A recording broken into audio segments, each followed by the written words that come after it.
দর্শক, বিপিএল এর একাদশ আসরের শিরোপা নির্ধারণের ম্যাচ চলছে বরিশাল এবং চিটাগং এর মধ্যে। সেখানে চিটাগং এরই মধ্যে 42 রান সংগ্রহ করতে পেরেছে। আমরা সবশেষ আপডেট আরও জানবো। আমাদের সহকর্মী আরিফুল ইসলাম রয়েছেন মিরপুর স্টেডিয়ামে। আরিফ, সবশেষ কি অবস্থা, কেমন দেখছেন?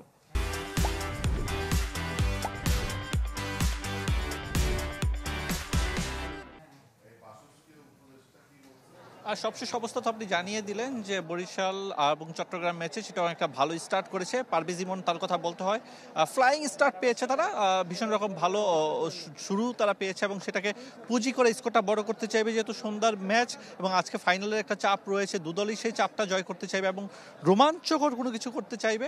এবং সেক্ষেত্রে বরিশালের জন্য যেহেতু টানা দ্বিতীয়বারের মতো শিরোপা জয়ের সুযোগ, তাদের ব্যাটিং ডেপথ অনেক বেশি।